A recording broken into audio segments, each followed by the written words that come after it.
That hurt.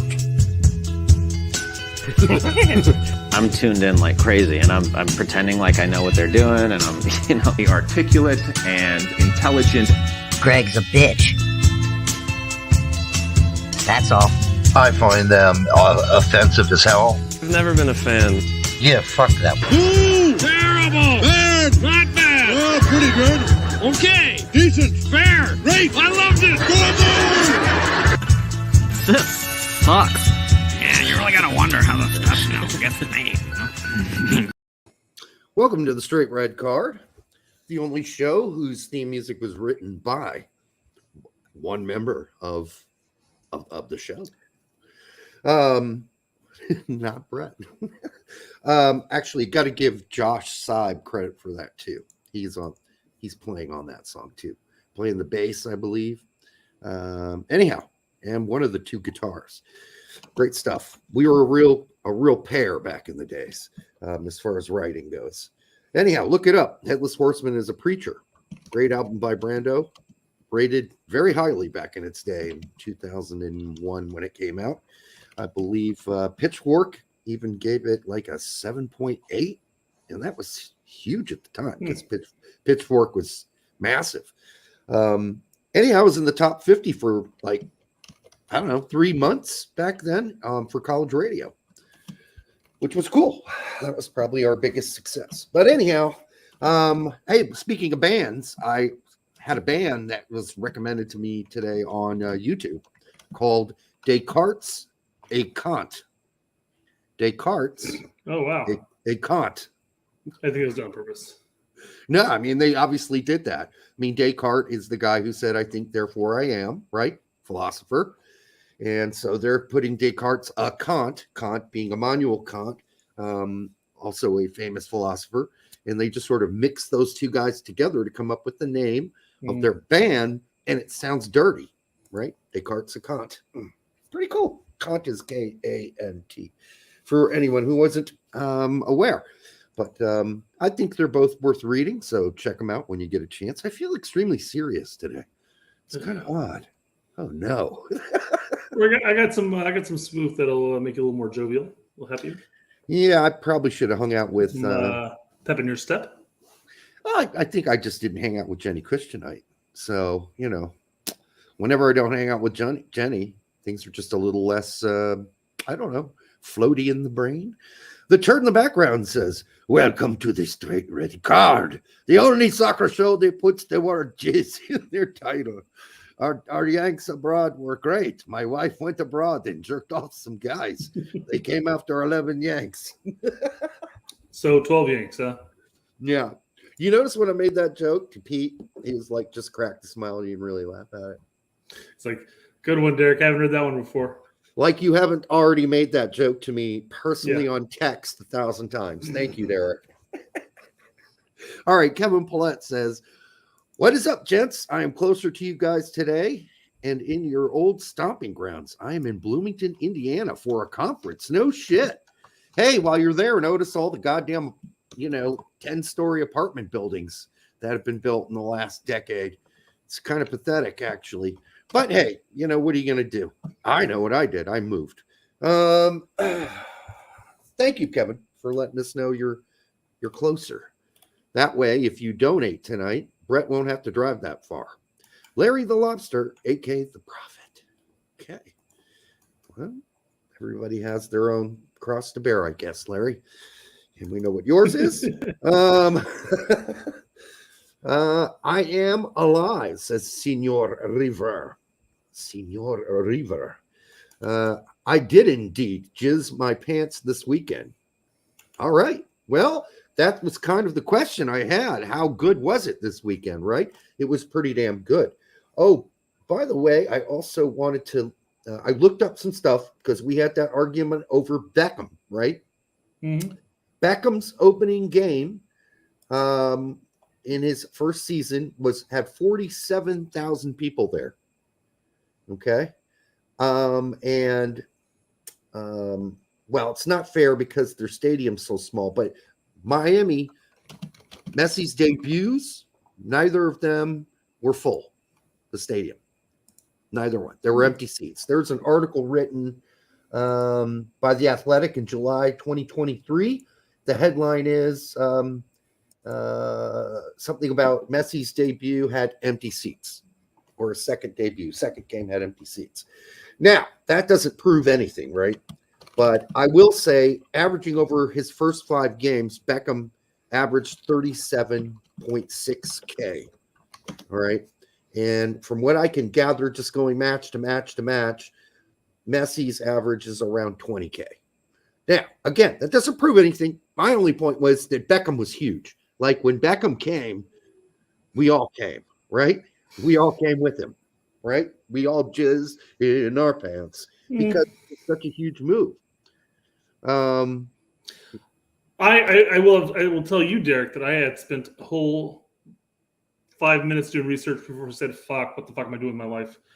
I will say my bit of evidence to say that it wasn't as big, and I guess I don't have the Orlando or Miami proof or their attendance over the lifespan of Messi yet, but I'll say that LA Galaxy's average ticket sales over the course of the entire Beckham era didn't change. There you go. It was roughly about 24,000 every year. There's one year that was like 26,000, but it went back down to like 24. And whatever it is, like a 32,000 seat stadium. Yep. So, and again, I just want to reiterate, I know we had a run back and forth, a little bit in the comment section too. All I'm saying is I don't want to get back into it. Well, I will say this, that MLS jersey sales went up during Beckham's era 780%. So Beckham grew. We're in a different place, is what I'm saying. When Beckham came, the game was still small here. It was not a big deal. Sure. There were no soccer players on ESPN highlights. There were none of that. But when Beckham showed up, the world went nuts. ESPN did a whole feature on him. They had him on the show. They were there for his debut game, or the press when the media were there in full force. It was Nutso City, man. And so we're in a different time. Messi is here when the game is now has higher attendance already. There are established fans of MLS and the teams and the clubs. So yeah, I did say, I think in our rant and then also in the comment section, that as a whole, Beckham has done and probably will do more for the league in a business standpoint than Messi can ever do. Right. Simply because Beckham has longevity here. He played for us, and now he owns a team, and it's just, it's there. You talked about the sale. You talked about the jersey sales, all that stuff. His business, what he probably brought in that sense, was astronomical for us, especially at the time. It'll be interesting to see what Messi's, if they even market those type of statistics with Messi. I don't know. He's only going to be in for 1 more year. So I think the tough part for Messi, and I mentioned it last time, is like Beckham went on David Letterman, Jay Leno, all the late night shows, Conan O'Brien. I mean, he was everywhere, right? But Messi can't do that. He speaks zero English or like minimal English. So if you could do Messi that. just likes to skip the away matches. Yeah. And we'll see how healthy Messi can stay. Of course, David Beckham had his own injury quirks when he got here as well. They got better. And we'll see how many years Messi's going to do this too. It'd be interesting to see what effect Blanco had in comparison. Well, are we talking about your Chicago Fire guy? Yeah. Yes. Okay. Well, I can tell you, he brought Mexican American fans to the Chicago games in a massive amount that they hadn't ever gone. But then, what did Chicago do after Blanco left? They somehow figure out a way to distance themselves and piss off every fucking Chicago fan they possibly could. Fuck you, Andrew. Fuck you, hardcore. Yeah. And a lot of like this Sector Latino and stuff like that. They really pissed on that fire, man. I feel bad for those guys. Yeah. I mean, it's like they openly had a problem with Mexican or Hispanic fans, Mexican American fans. They chased them away, and I don't think they ever really came back. From what I understand, that might be wrong. Of course, that was many, many years ago and eons ago. So maybe a winning team will change a lot of will correct a lot of wrongs. Yeah, we haven't had one of those for a while. Unfortunately, it looks like the Fire are planning on bringing back the same front office that we had for the last 4 years Yeah, and re-signing them. No, what have they done? That's like an inside job, and there's just not enough fan pressure to make a change, right? Like the fans that are disgruntled, and there were serious fans, and they were disgruntled, been gone. They're gone. They never really came back, or if they did come back, they're like, "Fuck it, I'm coming to a few games a year." But tonight, I'm also drinking once again a Golden Drac, one of the best beers in the world. So if you haven't had it, it's certainly worth a try. All right, so that's the Beckham thing, right? Thought I'd get that out of the way. Somebody was asking me the other day, who are the biggest self-busts? Was Freddie Adusta busts out there. And I was thinking about it, and I really couldn't come up with any of them that are complete busts yet, but are close to being those sort of Freddie Adu style busts. Otis Zowie, certainly one of them. Yeah. He's working towards it really hard. At a younger age and with the mentality of, I just don't give a fuck. Yeah, I just don't understand that. Sebastian Soto, certainly wherever he's gone, he's not been well liked by any of his managers or the team administration. He's always gotten in trouble. So he's doing himself no favors. He's not a bust yet because he's so young, but he's certainly trending in a bust situation. And then Conrad still has a chance to get back. No. Conrad De La Fuente. Not our friend Jimmy. Yeah, I mean, he's sort of ranging in that area too, but I can't really call any of them Freddie Adu style busts because it ain't over yet, right? For Freddie, it is over. Well, I don't know. Larry says Freddie could qualify for the U23s. I think he only qualified for like 10 U20s. Yeah, I think he'll age out. He's actually officially, even with his really questionable age, being always was kind of like, what? Okay. But yeah, he's done. He's done. Who gave him his last chance? Was it the Las Vegas Lights or something like that? I think He was down in Tampa for a moment. He did. That was our friend Rongren. Gave him a shot down in Tampa. That didn't last long, and then he went to Las Vegas, and that fizzled out. But anyhow, feel bad for Freddie at this point. Oh well. Well, I'll wait for this Mike Grella thing when we get to the Serie A topics. Yeah, we got a couple of them. Yeah, we do. We got a lot to cover because there's a lot of shit going on, right? A lot of games to cover and good news. But the one we should bring up now is Malik Tillman. Malik Tillman was officially announced as injured. The report is a slightly pulled left testicle, and he won't be able to make it to the and which was sad because I think based on what we were intimated by Berhalter is that we might have seen one half of Tillman and one half with Reyna in both games, and I thought that sounded exciting. Now what are you going to do? You're going to play Reyna one half. Who's going to play the other half in that position? No one. I didn't get to watch the Derek, I'll come back to the PSV thing in a second. Yeah. We do have somebody replacing Tillman though. His brother Timothy. Oh, that's not a like for like. Not even at position wise. No, but let's just talk about talent wise. Definitely not a like for like. No, that's too bad. You know what? I would have actually preferred to see Timothy. Yeah. Just replace one brother with another. Would have been fine. But we're not going to see that, obviously. But I don't even know if this dude's going to play. So I think he's there to fill up space, essentially. Well, and I'm happy. We'll get. This is why I had this all lined up, Derek, because I was going to go from this to bringing up somebody like a Brian Gutierrez who's with the U23s, and how I don't think he'd ever play. But I would like to have seen a call up, and he is a like for like in that sense because he can play the cam. But we're not going to get to that because that is the U23, and we'll talk about that later. Right. I mean, let's be real honest. Brian Gutierrez is a talent. He is currently one of the only Americans that gets listed in the top 30 assists for the season. He has 9 assists this season. There are only 2 Americans that are better, and that's Lennon and if you want to call Lucio Costa an assist machine, he is. I don't know if you can call him American officially yet, because I never heard a confirmation that he is an American citizen, but he has 13. But he also has 16 goals. So, I mean, if you're going to bring a guy, you would think it'd be Lucio Costa, because whatever he's doing right now in MLS is lighting it up. And we've already seen that. Again, assuming he has, yes. Yeah. If he is qualified to play. Yeah. And there's no way to confirm that right this second, because I just found out about the news right before we got on the show tonight. Frank Kassler, thank you for your $2, my friend. What did you do to piss off Pete?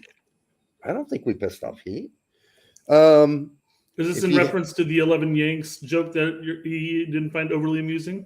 Yeah, I mean, but that's normal. We proceeded to then have a 2-hour show with him, so I think he wasn't that pissed. If you missed it, we did have Pete on a couple shows ago, so you can go back and find that show. Pete was here for 2 hours with us. I mean, we covered just about everything you can possibly think of, and then there was more to come, but we just, son of a Pete. Okay, there must be something going on for him to be streaming at 9:00. That's really weird. He's probably talking about how Malik Tillman's not going to be at the front window, and we're going to talk about the U23s, same topics we are. That's how it works. That's how it always works. I could text them and find out. I'll text them here real quick. You can move on. Of a beach. You can move on to some of your fluff if you want, Brett. We certainly could. We were talking about Acosta, and the big question is there. Obviously, is he qualified to play for the United States? Another question is, how is his English? I don't know. Well, the reason I bring that up is, you never want to make fun of somebody who speaks broken English. It means they know another language. Well, Chris Carey says, not necessarily. What if you're talking to someone who's drunk? And my point here is that doesn't necessarily mean they know another language, because, Derek, I know you know this because you used to teach English in college. Yeah. When I was taking the W131 course. That's the class I taught. So when we had to do peer reviews and shit, I never felt smarter than when I peer reviewed my peers. I never felt smarter than when I did that. I'm like, dude, I literally looked at them and wrote on the paper, like, is English your second language? Asking for a friend. It was bad. Yeah. All right. But just because they speak broken English does not mean they know another language. Yeah, that's true. True. You could just suck the language. I just told Pete, heard you're going on at 9 p.m. We are on until 10. I'm going to put show clash. So we got a video here from Florida with a happy little alligator friend. Oh, yeah. Okay. No way. Come on, girl. All right, up here. Come on. Let's go. Well, that's a little too much. Don't make it jump on your boat, you dumbass. You know you got to work for your food. Come on. Come on. Well, you're going to jump right on your boat, dumb shit. Get up here. Now, who's Uncle Girl? Well, I hope she doesn't climb all the way up now.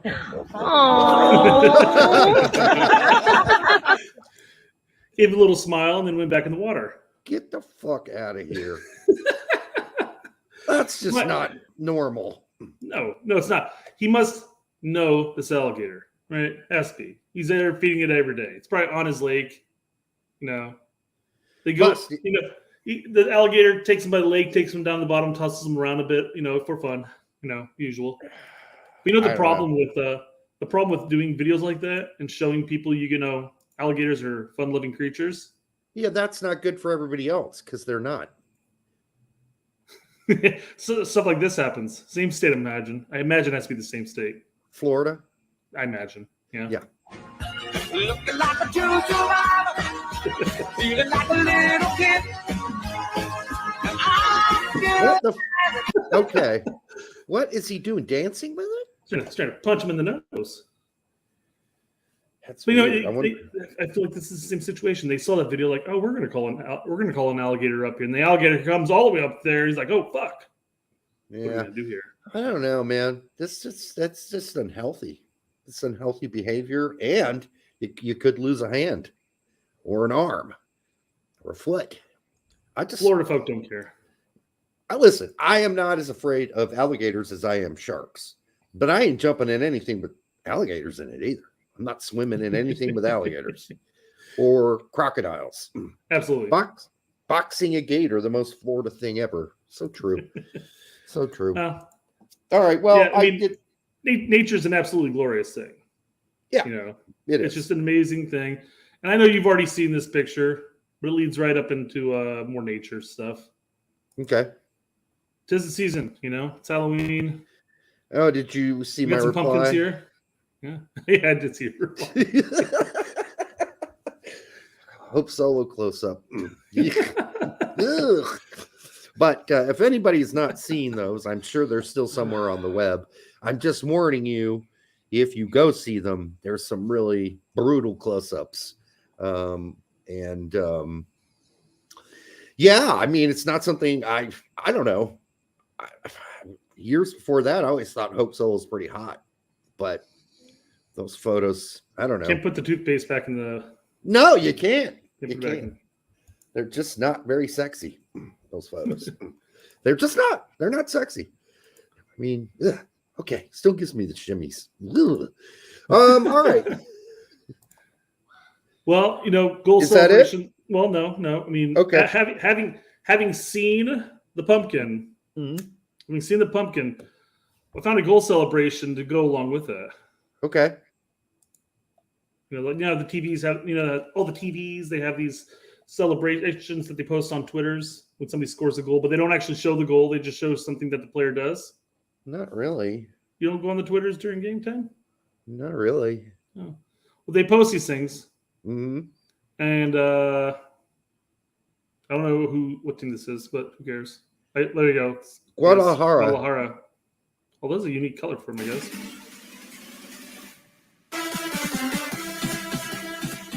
What the?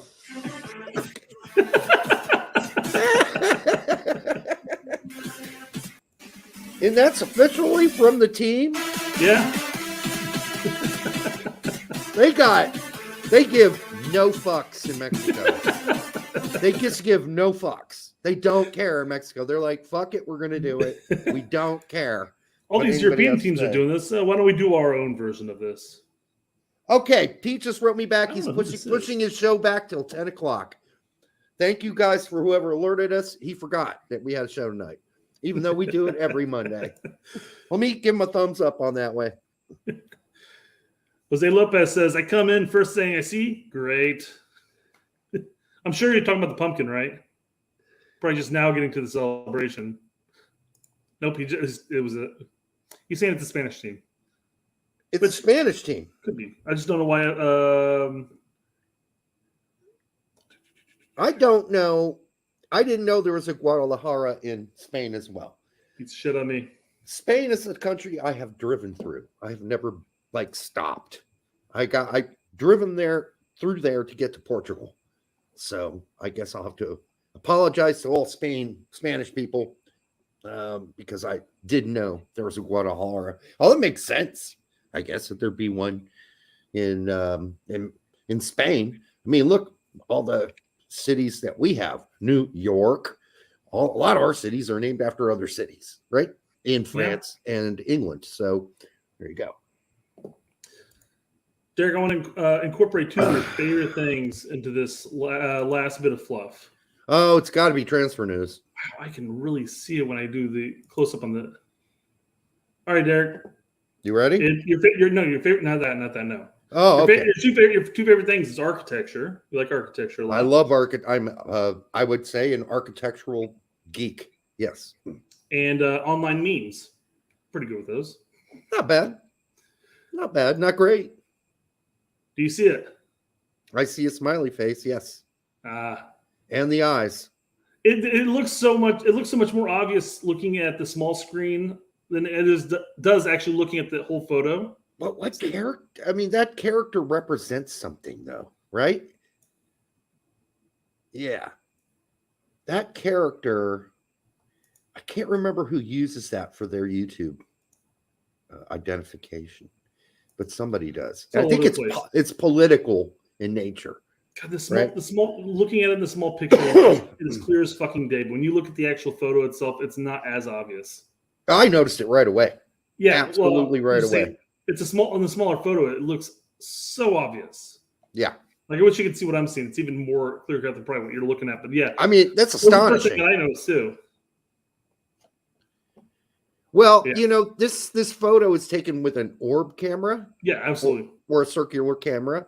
So, it's like what the Beastie Boys used in their videos, like for what you want.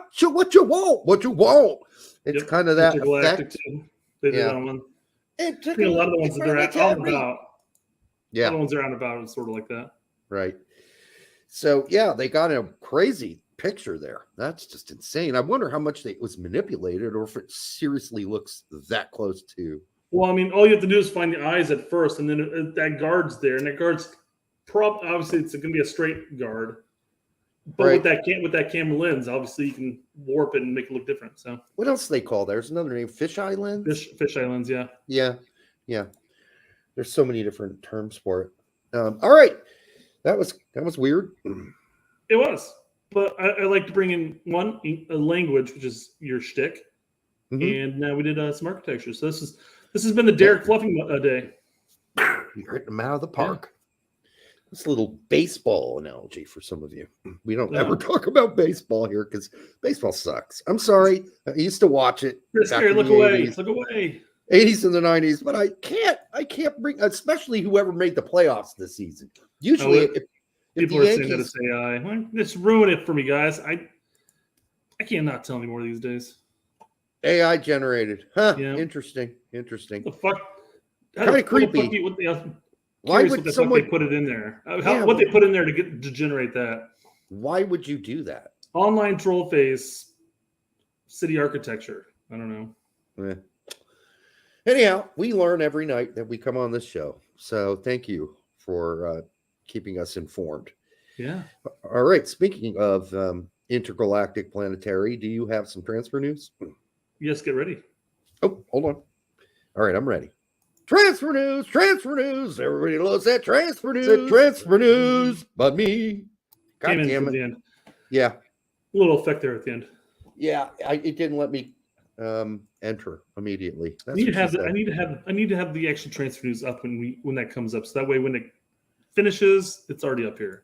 Well, you know what? I also expected the mute button to be on the fucking goddamn actual screen, but no, it's at the very bottom of this. Yeah. So I was just an idiot. Yeah. Next time I'll know. Edgar Moreno says DeJuan Jones should be making a jump overseas in January. Multiple teams have shown interest in the 26-year-old fullback. Most notably, teams from Belgium and Germany are the most interested in a move this January. Kind of a disparity there. Teams in Belgium, which is like the seventh best team in Europe, league in Europe, and then Bundesliga, which could compete as the second or third best. So that's quite a gap. Surprised there's no Dutch teams interested. But one thing they also don't note here is what teams. Right, could be. It might not be in Bundesliga. It might be in two. Two Bundesliga, yeah. Yeah. Mm-hmm. Well, this is believable, and I think it's something DeJuan wants to do. I think he's mentioned it before. It's time for him to go test himself. He wants to make that the World Cup team. And the only way for him to do that, honestly, in 2026 is to just blow our dicks off and blow the coaches' dicks off before the World Cup. So, and he's not going to do it at the Revs. As you can see, we have two players that made this roster from MLS. Two. That's not a lot. That's Miles Robinson and there was one more. Can't remember. Anyhow, but there were only two. I know that much. Brazilian Fury, $5. Angry. Found your guys' channel through Tactical Manager 11 Yanks. Good stuff so far. Into it. Keep up the good work. Thank you, BS. We appreciate the $5. Pete's show will start right after our show ends at 10. So you can head right over to 11 Yanks right after our show is done at 10 o'clock. Just wanted to let you know that's what Pete told me to say. I'm just letting people know.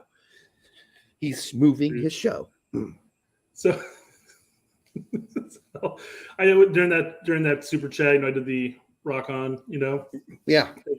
And it just made me think about my daughter just had a field trip to Conner Prairie, which is, for those who don't know Indiana at all, which is probably the bulk of you, it's a large section of land in just north of Indianapolis that kind of pulls back to like the 1800s era. Settlement era. And they kind of walk you through. There's old settlement there that they've done up, and there's all sorts of stuff. They do a headless horseman during Halloween, all things. Yeah. But there's also like a giant hot air balloon that they send up, and then they pull it back down with a giant chain. My daughter just had a field trip there, and she was taking a photo with a friend of hers in her class. And you can remember this is like a pre-K, age-wise. Mm-hmm. So my daughter went to do a peace sign for the camera, and because she was working on how to do it, because she doesn't do peace sign often, but I'm not even sure where she had the peace sign from. She's young. But you know what the photo came up as? Middle finger. She was doing this right here. What the fuck is that? It's the What is shocker. that? It's the shocker. Spider-Man, right? No, it's the Spider-Man's this. The shocker. What is that? I don't know the shocker. Is that a wrestler? Well, I think there is a wrestler that does this move, yes, or did at least. Mm-hmm. No, it's a sex thing, Derek, which is not what she's doing by any means. She's trying to do this, guys. Sure. It's two in the pink, one in the Oh! I know it by that name. I know it by that name. Okay. I didn't know it was also called the shocker. I guess it could be shocking, but I've always asked permission. All right. And I don't know if this guy, Brazilian Fury, are you from Brazil? Because people from Brazil don't spell Brazil with an S. They use a Z. So just asking for a friend. Because, I don't know. I probably at this point, Tack uses the S too, right? When he writes the word Brazil, because he's here in the United States, and we use an S. Or we use a Z, excuse me. We use the Z. We use the Z, yeah. We use the Z. So he's doing it right. Have I been doing it the Brazilian way the entire time? I just got dyslexic. I flip-flopped Yep. him. So he's correct. He is Brazilian because he is spelling it the way they spell it in Brazil with an S. We use the Z because apparently Brazil needs to sound like Brazil in the United States. I don't know why. Don't know why it needs to sound like Brazil when it's just Brazil with an S. Works perfectly fine. No need to respell that. No need to respell that at all. Why we do it, I do not know. All right, I just went in temporarily insane there for a second. Yep. All right, what else we got? Well, he says he was born in Brazil, moved at the age of 13. Kind of like Tact. Kind of like Tact, yeah. Yep. Here you go. We got another comment here. Chlorella. Is that some sort of venereal disease? That's Or what it's it a sounds sleeping like. medication. I'm not sure. I got a bad case of chlorella in the inside of my left testicle. If that happens to be your name, Derek, sorry. I doubt it is. It could be. And if it is, it sounds it's obviously It's very using lovely. the Latin. It is female. So or it's venereal disease. I don't know. The level of cogent analysis here never surprises me. Yes, I know. It's one of the things we take pride in. Yeah. We work on it every night. All right. What Well, else? going from a U.S. player who wants to test himself abroad to U.S. player who tested and failed and is aiming to come home. Smash and Soto. Oh, yeah, Mihailovic. Now, this isn't news to you guys who come here regularly, but I've been telling you that Mihailovic is now a bench warmer. This weekend, he was on the bench again for all 90. They gave him a time. It's not like he got there and they're like, well, fuck this guy. No, they played him multiple times last season. Then they played him off the bench for a while. He got starts. He just did diddly dick. So this is not surprising. Former Fire homegrown Jordi Mihailovic could return to Chicago in 2024. Midfielders interested in move back to his hometown primarily for family reasons. Yeah, right. With uncertainty regarding the Fire's offseason, talks have not yet progressed. Oh my goodness, it's 29. Oh shit! I didn't know y'all bring me on right now.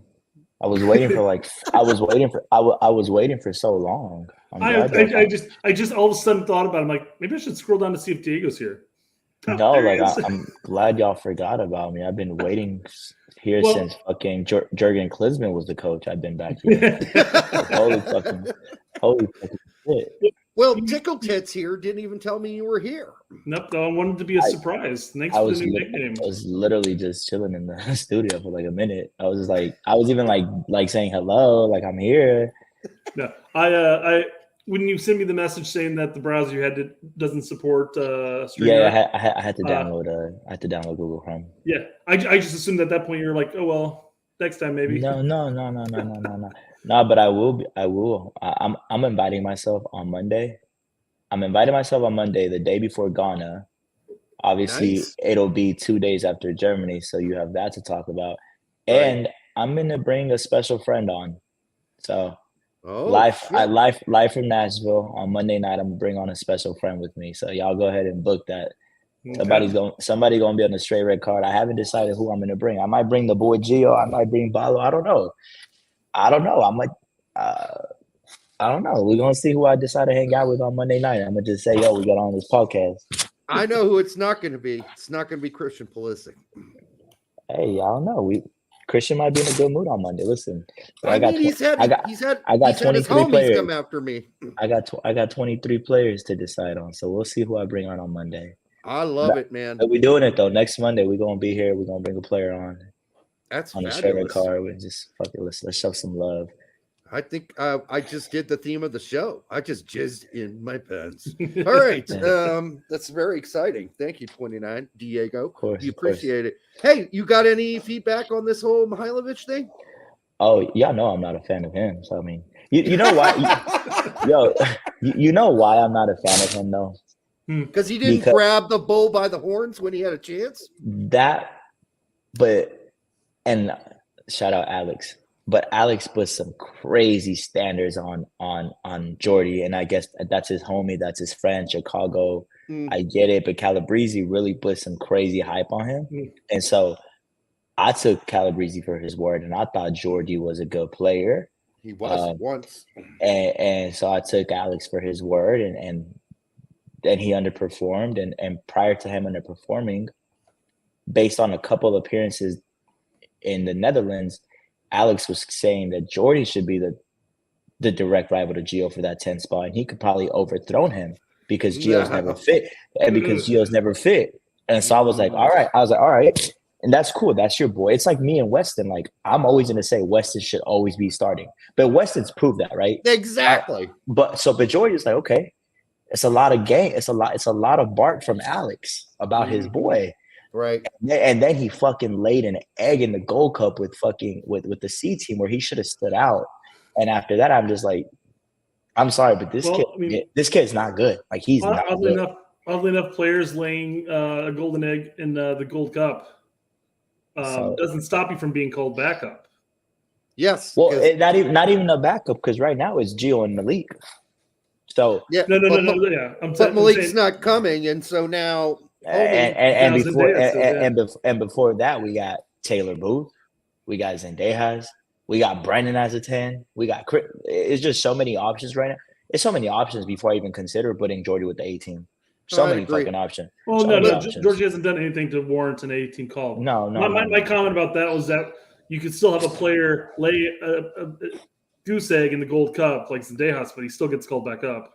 But at least he's doing it with his club team, so he's got that going. Right, I guess he actually is one of the best players on his club team. Whereas, Mihailovic had his chances. It's not like Aze screwed him over. They said, "Okay, we're going to play you and play you a lot," and they did. And he was passive. He was along for the ride when he should have saw this as the opportunity to stand out and be the fucking man. Kind of like Malik Tillman is doing at PSV. And Dest is doing at PSV. grabbing the fucking bulls by the horn. For Dest, it's almost like his last chance, right? That's what it sounded like after For Barcelona. No, So- but the thing with Serge is, yo, it's okay to not be Barcelona level quality. It is. Dest just his agent shoots high. Dest is not there. Dest is a really good right back at CONCACAF standards, and he could probably succeed in Germany and France. But he's just, and you know what? He probably could succeed in La Liga, but being a Barcelona level player is just a whole different fucking ballpark. You got to be world class, and he's not that. Yeah. He talked about the pressures and what he would go home, he'd want to not think about soccer, and all he did was have to think about soccer when he went home. No chance to relax, no chance to take a break. But if you can't make it at AZ Alkmaar in the Dutch league, you're just not good. I'd agree. You're just not good. And you know what's funny? I was on a space last night. I haven't been on social media for a while. I think y'all seen I've been quiet on social media for a minute. So that's why I had to drop a bomb last night. How Greg is going to use a 10, but then Tillman got hurt. So I decided to follow up with another bomb today and tell people that Zendejas is the replacement. Zendejas called me and said, "Yo, I'm coming to Nashville." I said, "Shit, we lit." So I tweeted that shit. So shout out my brother Alejandro, man. Shout out Trinidad, man. We're gonna be in Nashville. Well, he's not a like for like though. Listen, I don't give a fuck. He's on the way. They chose him over Taylor Booth. They chose him over. Well, let's be frank. Taylor Booth just got back from injury. But he's in the U23 camp. That's he fine. is, but he's not going to play the first game. He will play like 10 minutes in that first game. Listen, Zendejas had a terrible Gold Cup, and he's owned it. He thought he was out between. Oh yeah, he thought he was out the picture. He thought that he would not be on the radar. He thought that was it. He thought unless he moved to Europe, that'd be it. Then he started. He started this season hot for America. He's been really good. Yep. In the last month, he has like about 8 GA, I think, about 8 GA, about 7 GA around there. Past couple games, he's played really well. So Zendejas, man, he owned it. He had a bad Gold Cup. He did. The only way to make people forget about that is with good performances. So he fucking focused, he dialed in, and he's been turning up for America. They're gonna make a playoff push. They might win it. And if Zendejas is a core player to that, then you can't really argue Greg's decision to call him up. So that's where I am with Zendejas. My point is that he's not a like for like in the sense that since Greg is only going to play Reyna most likely for a half in both games, now we have no one who really is another kind of Reyna player you can play in that 10 spot because Aronson ain't it.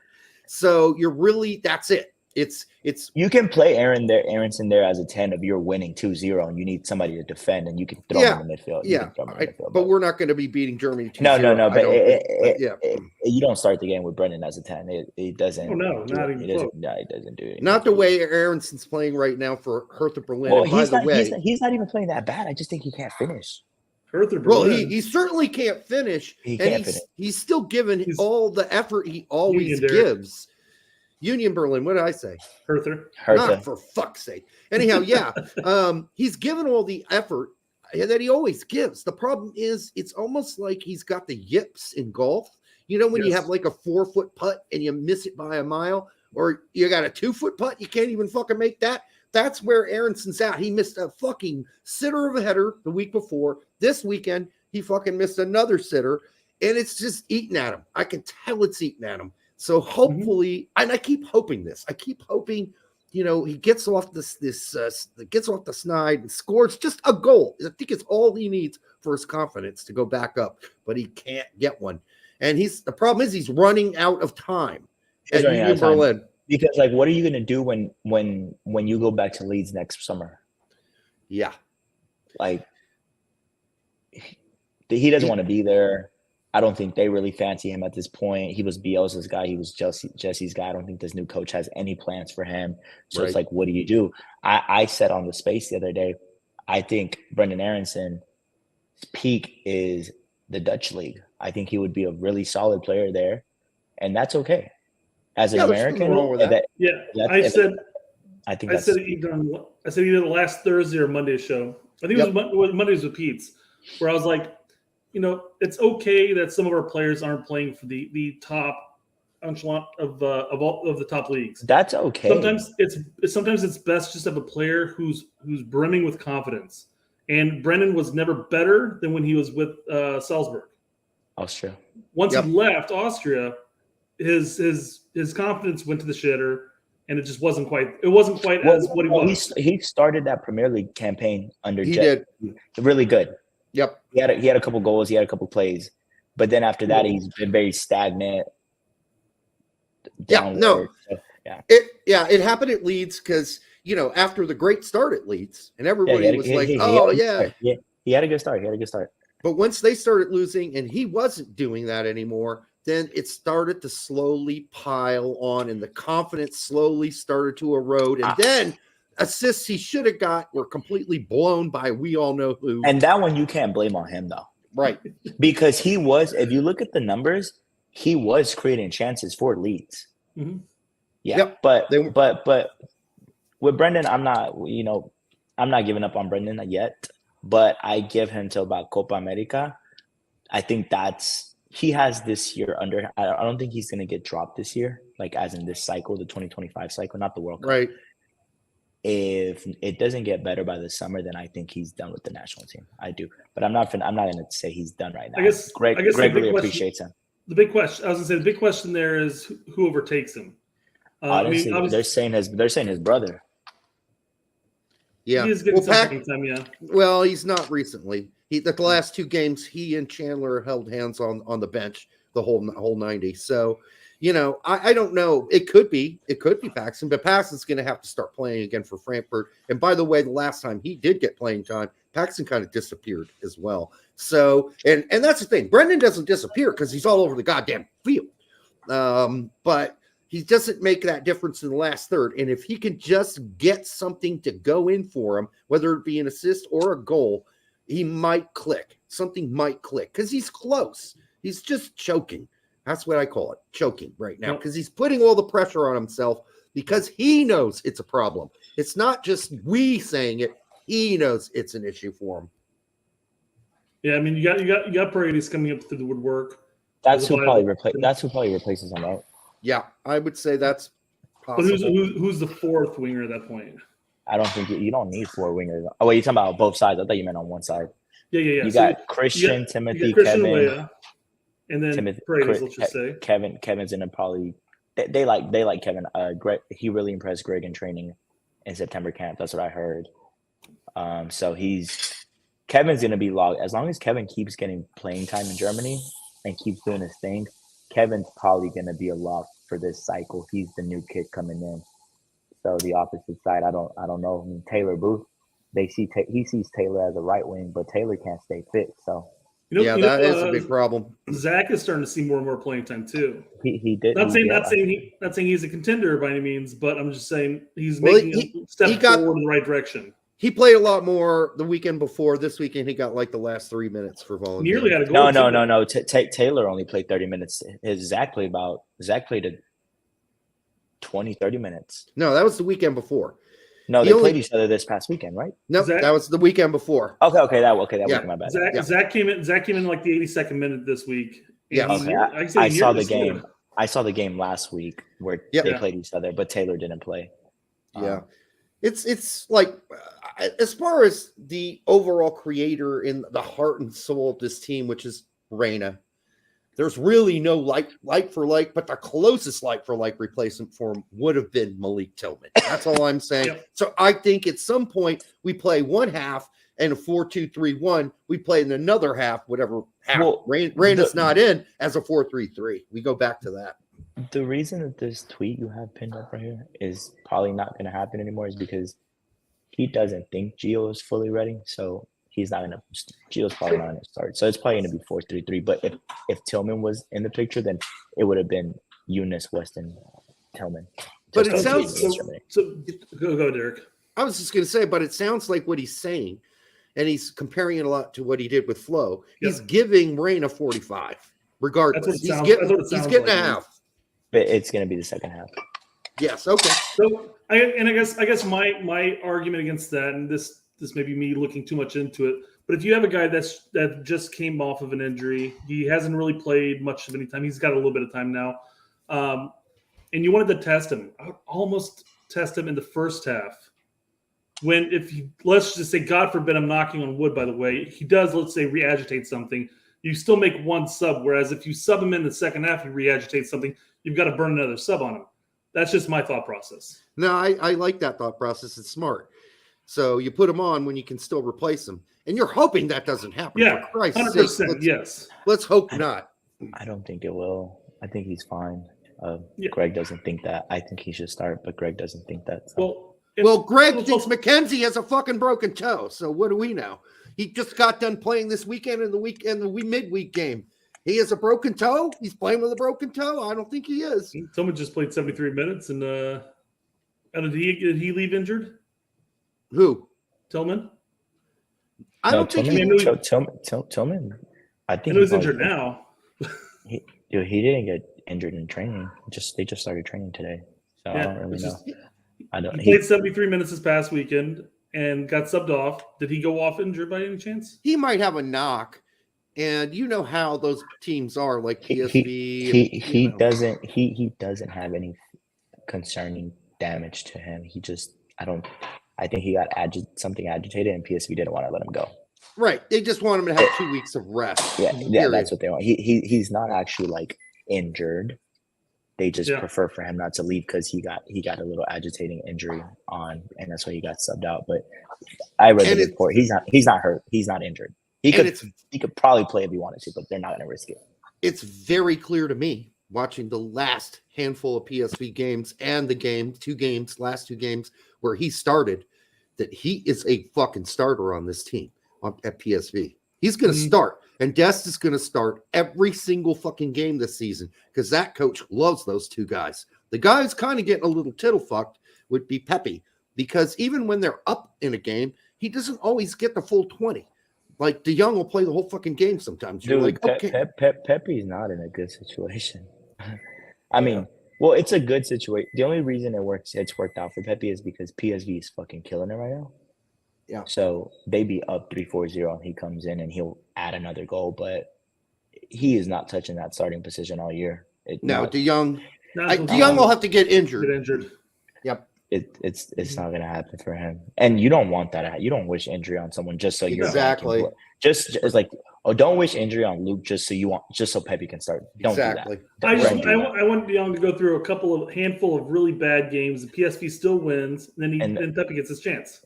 Yeah, if he goes on a cold streak, but here's the thing: he has a long leash, though. I don't think it's going to happen. No, it's not going to happen. He has a long leash, so sure. When do you bench him? Like after it's not going to happen. No, the only thing is they do have a busy schedule once the cup season gets rolling, and of course they're playing in Europe. And they're playing the league. So at some point, there might be some rotation, and we will see Pepe get a start in like the cup games. But I mean, until then, De Jong, he's old. De Jong is an older guy. I mean, he could get an injury. It's very possible that could happen, but he'll only be out like 2 or 3 games. So, I guess the other thing to consider here is that with Pepe being as young as he is and De Jong being as old as he is, all Pepe has to do is put in his time. When he gets his chances, he capitalizes them, and then maybe the next season he's playing at a better role, which doesn't benefit him this season per se, but he's got to look more than just the current. How old is Luke? Like 34? 32, 30. I thought he's somewhere in that area, 33, 3-ish. So he's no spring chicken anymore. But I do have to say this because it needs to be said. But does Dest look? I've never seen him look this happy in 3 years. Well, he is in a great place. This is the best move for Dest that could have possibly happened. I was against the move, but I told him that when I found out. Like I told him, I was like, "There's nothing you can accomplish there." By the way, and what his response was like, "It's not about proving it to anyone else. It's about proving it to myself that I still have it. And if I have to regroup and go back to where I came from, then I'm going to do that." I'd say he was right. and then next year, hopefully he gets to move back to the top 5. But yeah, that was his reasoning. He went there to regroup. Like there is no shame in playing in the top teams in the Netherlands, like PSV, Feyenoord. Don't mention Ajax because they suck right now. They're like in 18th place. No, there's not. But I be honest. I told him, I was like, I saw it. I sent it to him. I was like, congratulations, regardless. But then I was like, but you kind of already turned this league upside down. Like, and he was like, yeah, but it's about finding myself again. So I got to go back. Then I'll come back to the Super Chat in just a sec. Who wants to be miserable and play for Barcelona? And it's just miserable. I really thought he would do something at AC Milan because there were opportunities there, but he went there and fizzled too. So it's not easy being a loanee either. He goes to PSV knowing he's going to be there a little while. You know, he can stay there a couple of years if he needs to. So he must acquire the transfer before that happens. And playing Champions League ball, you know, that's going to be great for him too. So, you know, in the future, if he stays there, I hope he just stays there. Just stay there for a while. Talking about Serge? Yeah. Oh no, that I'm gonna be honest, that's a stepping stone back to his career. I don't see Serge being there past January of 2025. Well, so, if he does go to the Bundesliga, honestly, I think he would. I don't think he can go anywhere as long as it's not a big team because he has the worst. Yeah, don't go to Bayern, right? So S27 says for 199, thank you, brother. We appreciate it. Could Gio move to Serie A or La Liga? I'll let you answer that first, man. Yeah, I talked about this last night on the space. People were asking about Gio. The reason Gio's not playing isn't really about fitness. It's because he's not the favored option for Terzic. So who's very conservative, by the way. So honestly, I see a move happening next summer, and it's between La Liga and Serie A. I think I know where he's probably going to end up going. I can't say that, but I know where he's probably going to end up going. But it's going to be between those two, and I think his team leans more towards La Liga. Okay, well that's interesting. I think his team. I think his family. I think his family first and then La Liga. We already know some rumors were AC Milan at one point. Oh, I shut that down. I shut that down. I know. I'm just saying. AC Milan has interest in all the U.S. men's national team players. Hell, they just announced the other day that they were interested in signing Joe Scally. No, they weren't. Although I think what I shut down was let me clarify that. I don't know who AC Milan has interest in or not. I don't know AC Milan executives. What I do know is that they have not contacted Gio, and that's what the USMNT Twitter was posting, saying, "Oh, AC Milan has contacted Gio." Da da da. I was like, no, they haven't. Like, who told you that? Like, they have not contacted Gio. I double checked. I was like, really? And they're like, no. Not even Wasserman. Wasserman wouldn't leak that unless it was somewhat true. Dude, they're trying to get Gio playing time right now. Why would they intentionally leak that other teams are talking it? Like, it's just not going to work out. It's going to rub Dortmund off the wrong way, and he's not going to get playing time. Right. So, no, that there is no AC Milan link. Like I said, I don't know who AC Milan wants, but I know they haven't called him. That's not right. And he got 20 minutes this weekend. That's a great start, right? And it was 20 minutes where you wouldn't necessarily think Terzic would put him in, right? Because they weren't seeking a goal. I mean, they're really just looking to hold on to the game. So you're like, I was thinking, he ain't putting him on. But then he did, after I badmouthed Terzic last weekend or last show, big time. And so that was good to see. Also, got to give shout out to Joe Scally, because the weekend, the Thursday show, I was saying, hey, the one thing Joe Scally ain't going to do for you on a regular basis is score goals. And then he goes out and fucking smashes a golazo. Yeah. Just an amazing goal. And I got to go, sorry, Joe. Sorry. I think Joe's starting against Germany. I think Dest is playing on the left side. Dest has been playing on the left side for AC Milan and doing a goddamn fucking for PSV and doing a great fucking job of it. So I think they're gonna go Scally, Dest on the left, Chris Richards and Tim Ream. I mean, Scally has the experience of playing that league too, so I mean that definitely adds a benefit to playing against Germany. Mm-hmm, mm-hmm. Well, that doesn't hurt. Yeah, I'm pretty sure that is going to be the back four. That doesn't hurt at all. can we go through some of the other guys who played this weekend? Along with Joe Scally was Pefok, Jordan Pefok, who I think has done pretty decently so far for Gladbach. Mhm. I think he has a couple goals. I don't think that he is still since we're only bringing 2 strikers now, 2 center forwards with the new roster setup. He's got a lot of work to do to get over Pepe and Balogun. I absolutely do not see that happening. And I think he knows it too, which should take some pressure off of Jordan. And I think he'll perform well. I think he's going to have a good season this year at Gladbach, based on what I've seen so far. Well, I don't know. I think the big issue, like you're saying, is that he's got this hurdle to climb over. He's not going to climb over Balogun right now because Balogun's playing and scoring goals. Balogun's the man. But he, in theory, with Pepe not playing, he could overlap them. But the problem is you have Pepe's history with the United States national team as far as just scoring goals. So it's I don't know. You start questioning, like, well, do we actually replace Pepe even though he's doing well with us when we bring him in, or do we rely on just club performances and go from there? There has to be a time when you have to test some players and not just call them the same 23 over and over again. I don't know who you give the center forward spot to. Pepe and Balogun. There's not a conversation for the 2 nines right now. It's done with. The only one that had a chance was Sargent, and he got hurt. And because Sargent had a really good start to the season, but yeah, I agree. It's Balo and Pepe all the way, man. Right. I mean, we're not seeing much from Haji Wright. I mean, he started off hot with Coventry City, and now he kind of fizzled. He played again this weekend. Didn't do much. He went 70 minutes in that tie. Didn't affect the game really. Not all his fault, obviously, but he would need to start pooping goals left and right. I think so the two positions that are hardest to break in the national team right now is the number 9, and it's the number 8. The number 8. Well, the center backs seems to be pretty loaded for Greg's from Greg's perspective. He's talking about all these players that didn't make the team, not because they're not good enough, but because we're so fucking loaded. But unfortunately, where John Brooks isn't there for obvious reasons. Right. What do you think is deeper, the midfield or the center backs? I think the midfield is deeper. I think they're both equally pretty loaded. If I had to say it, because I can. Miles Robinson's on the team. I don't think. But that's your perspective. I'm talking about for Greg. Greg believes we are loaded at center back, and I love Miles. Shout out to Miles.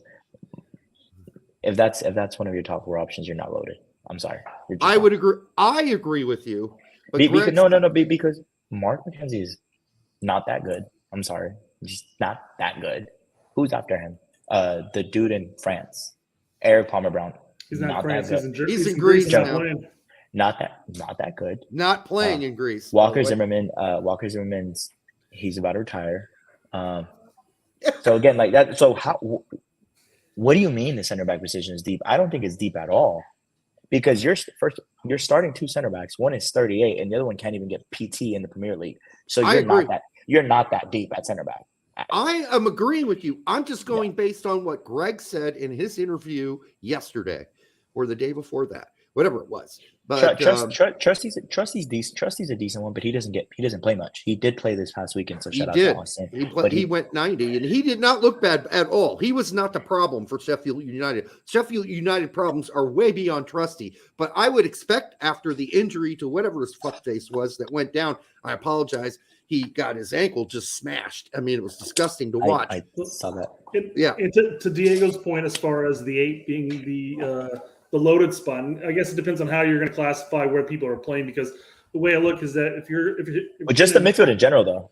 Yeah, I mean, if you're going to incorporate 2 players to that 6-man midfield roster, where they're designated as attacking-minded midfielders, they're still considered 8s. That leaves you 4 spots. You have MMA and then Luca De La Torre. Now, if A is injured, then at that point we're in a testing ground as far as who's going to replace him at that point. But they don't commit 2 players to the 6th position. So the way I see it is you have. I'm talking about the 8. I'm talking about the 8. Weston, Eunice, Johnny, Luca. What young player can get in over any of those right now? Yeah, I mean, you're looking at bringing in Maloney, but he is a 6. He's a 6. There's And room for the then- 6. There's room for the 6 because Tyler's always hurt and there's no direct backup. to Right. the 10. Aaronson, But even then, But if You we use it- go to you a double use the pivot, 8. we don't play the 6 then. Johnny can play a 6 too, by the way. that's what I'm saying. You don't even need an outside 6 because you really have Eunice and Johnny who can both play it, and Luca who proved Yeah, it the other Eunice day. can play it too. I know Johnny's playing well in Brazil and stuff, but I have yet to see it with the national team. I want to see it with the national team. So hopefully we'll see it this window. Well, maybe if we go back to 3-man midfield, he won't play in a double pivot. They won't play him. They're going to go Weston and Eunice. Yes, Well, you're talking about from the starting spot, yes. 4-2-3-1. That leaves you 2 midfielders to play. And that's a no-brainer right there. It's Eunice. Right. and No, Weston. 100%. It's Eunice and McKennie, and you're playing Reyna at the at the 10. Even at 4-3-3, Johnny's not starting. Well, it depends. If you No, want it's the gonna be- best it's 6, gonna be- if you want the best 6, you can. It's gonna be Luca, Musah, and McKennie. I agree. I mean, if you were watching, I just got done watching Celta Vigo game today before the show. Fucking Luca De La Torre looks as good as I have ever seen him. He is like the linchpin for that team. He is center midfield guy calling the shots. He is. And I on the space last night with Jay and Edgar, I give him his credit. I said, listen, I have never bought into Luca's hype. I've never thought he's not a good player. I've never thought that. But I've never understood the hype for him. And this season, he is playing so fucking good. It is. He is. I'm like, yeah. I'm impressed with him. So Yep. for me, like I always said, Johnny's a better option as that third option as the 8. Like there's Eunice, there's Wes, and then who's next? I've always said Johnny over Luca. But right now, it's a real conversation, and I'm glad they're both on the team. So there's room for both of them. There is, but week in, week out right now, the competition that Luca De La Torre is facing in La Liga But to me is higher. It's better. Johnny is turning up in Libertadores in front of crazy atmospheres, crazy Yep, crowds. I agree. So Again, as a national team standpoint, I've Luka's seen what done Luka more. can, I can see I know what Luca can do. So if it comes to a starting role and you have to decide whether Luca or Johnny, it's going to be Luca. I give you that because Luca's proved it at the national. Or he hasn't proved it yet, like solidified, but he's done more than Johnny. Yeah, Because Luca And hasn't. if Johnny had comes many in, moments. if Johnny comes in and balls, then we can talk. right. Well, he had a solid cameo against Canada, though. I give him that. He did a good 20 minutes. But where Luca played really bad, here's where I go back to. Luca looked really terrible against Canada in his cameo. Yes, Johnny came in but- and held his own in those 25 minutes. Yeah, So- I agree. It's tight. And that's what I'm saying. No one's really separated themselves. They're both having great seasons at club, and they've both done minimal on the national team. Luca's done a little bit more, but he's also I would had say great Luca's done a moments. lot more than Johnny has because he has more. We have a longer span of when he's been playing with them. So there definitely going to be some bad games in there. It's going to happen. Johnny has very limited selection. All I'm saying is that if it's going to be a starting spot, it's going to be Luca over Johnny all day, every day until Johnny can prove it at the national team level, which, again, hoping he does. Well, listen, I mean, we fell apart after Luca De La Torre came off the field in the friendly. Versus But Oman. you Yeah. also yes, but when Luca came in against Canada, the midfield started to digress because of Luca. So you want to it's a I think we're seeing a different Luca this season. but, Like, but, even- that's what I'm saying. He is playing way better now. He's- Right. So Last also, season- again, focusing last on season- one game of his entire. Yeah, no, That's I'm just saying last season he struggled for a starting role, a regular starting role on Celta. This season, like Benitez is like, no, that's my fucking dude, and he's starting every fucking game and he's playing every fucking game. So, and he's earned it. Like he is shown out. I've watched his last 3 games. Unfortunately, of course, he had that little because he got the red card. He missed some games, but every game I've watched, I've been nothing but impressed by Luca De La Torre in La Liga this season. And we'll see if it continues, but it doesn't seem like his teammates trust him. You know, that's the other thing I've noticed too. They give him the ball when they're in tight situations and they trust him, and he's balling right now. Spencer Dirty for $6.69. We got the Indie Checker special glass out. Sheesh. Will be ever get any mix of Johnny, Luca, Gio, or Tillman? Not all of them, just any combo. Johnny, Luca, Gio, or Tillman. So Johnny at the 6, Luca at the 8, Gio or Tillman at the 10. Well, he's not saying all of them, but could there be a combination of where at least 2 of them are playing? The way Not the way Weston and Eunice are playing right now, they're undroppable. I agree with that. 100%. You know what's crazy? I would have really looked forward to seeing Adams be healthy because then Greg really has a decision to make. Oh, yeah, he does. Yeah. Because Adams hasn't played in a while, limited in his game, and what Weston and Eunice are doing right now at the highest level week in and week out. Well, first of all, what Weston is doing right now is crazy. He's in been multiple positions. He's been top 3 players for all season for Juve.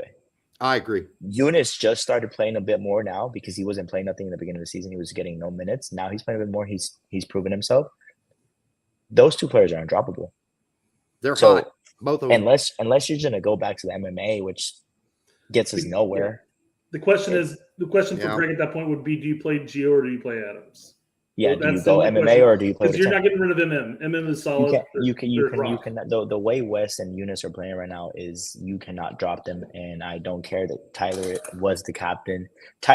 Love Tyler, but Christian gave that up because he didn't need any extra pressure on the pressure he already has from the media. So he said, you know what? I already deal with a lot of pressure. Here you go, buddy. We've been talking about this on the show now for weeks and weeks and weeks that I've been saying Berhalter, when Adams is back, has a fucking serious decision he's going to have to make because you cannot, if you're going to play a 4-2-3-1, one of them's got to go. One of them's got to go. You cannot drop either of those 2 guys we're talking about. And Musah can do. He's proven it. He's shown Musah can cover the 6 too. You don't really have a 6, but he can take the defensive duties and the double pivot of the double 8s. But so can Weston. So can Weston though. But Weston's best whenever you let him roam around though. So you don't want to settle. You don't want to keep him in that role. So, but he will be a little more confined. But when we saw him more confined, and like he played 6 against El Salvador in Nations, and he looked great. And he looked great the last time that we had Reyna in the more advanced role, and he knew that he and Musah had to kind of flip flop and take turns taking the ball out of the box. Mostly Musah.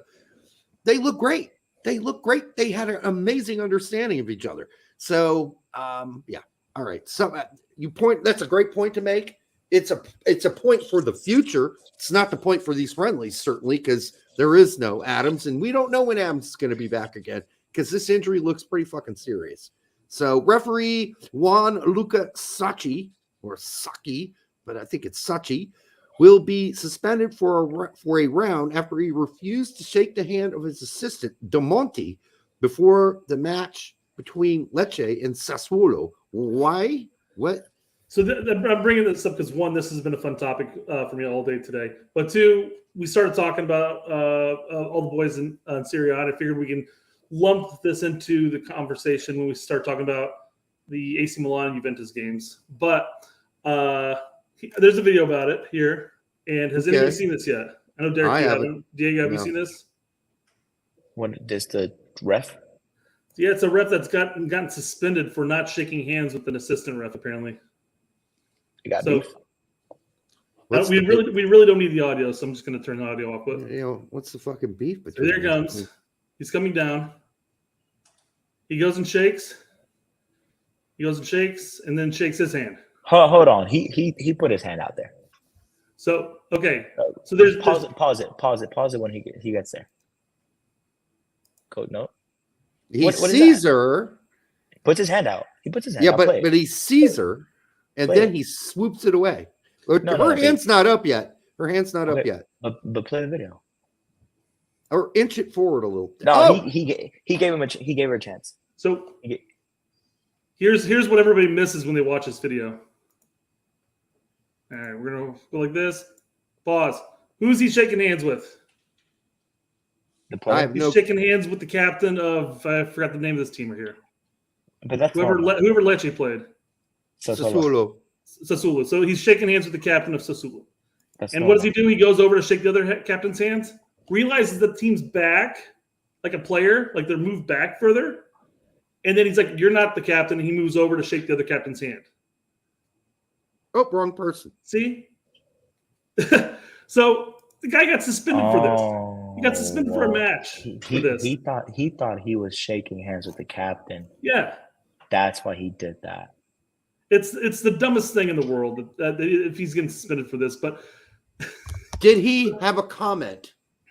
I don't know. The only news that came out today is that they found him guilty for not shaking hands with a female assistant.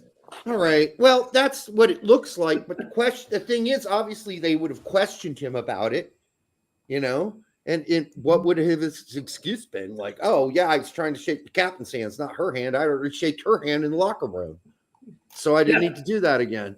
It's done. So I listen. Since we don't know what his explanation is, then I don't have any opinion.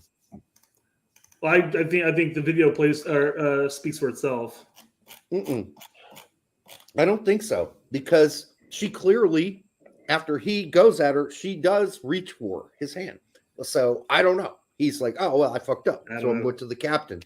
But I mean, then that can be clearly explained to the Referees Association. You can say, look, I just was trying to shake the captain's hand and she just happened to be in the wrong place.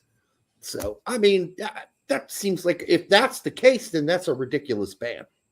Well, there's zero reason why I mean, it's possible he might just be an incredibly bigoted sexist person who doesn't want to shake the hands with a female. I doubt it. More likely the case, he shook hands with one captain, he went to shake hands with another captain and move on with life. And all of a sudden, I wouldn't be surprised if he found out by this fucking tweet that he's being suspended. Could be. And that might get overturned, who knows? But it was incredibly done and silly. And God, going through the comment section of that was just ridiculous. Yeah. It's the same. It's the equivalent of people reading just the title of an article and then coming to a conclusion. Right. If that was the case, then we know that Gio's parents blackmailed Berhalter, right? Right. Frank Kessler, $2. Can talk about, yes, we can, what Pioli has gotten out of Musah.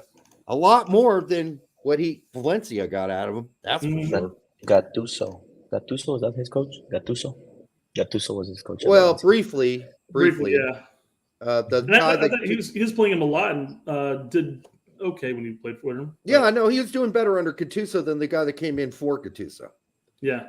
Then it became kind of like, he just started disappearing. Well, he doesn't disappear for AC Milan. He did for parts of the first half of the last game. He did really good. But the second half, he was phenomenal. So that assist to save the day.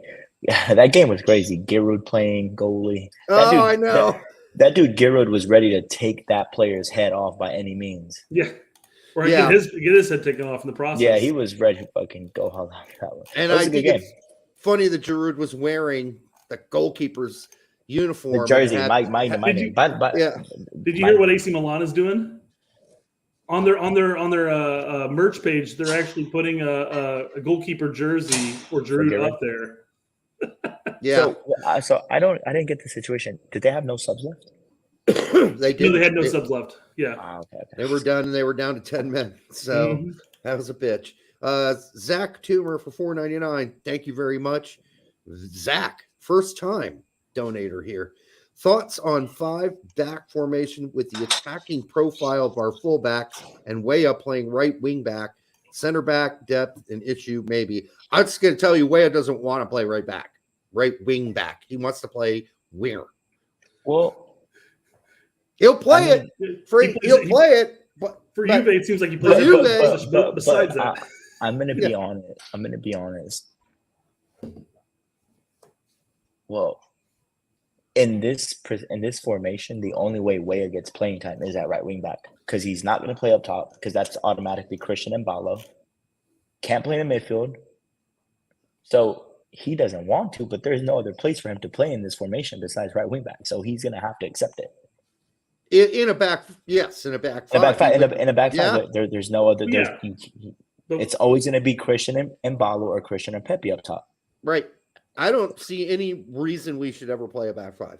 No, but people are saying it because Greg is the one who brought it up. Greg is who said that's his next formation. He's going to integrate into a back five for Copa America. Well, that's what we were.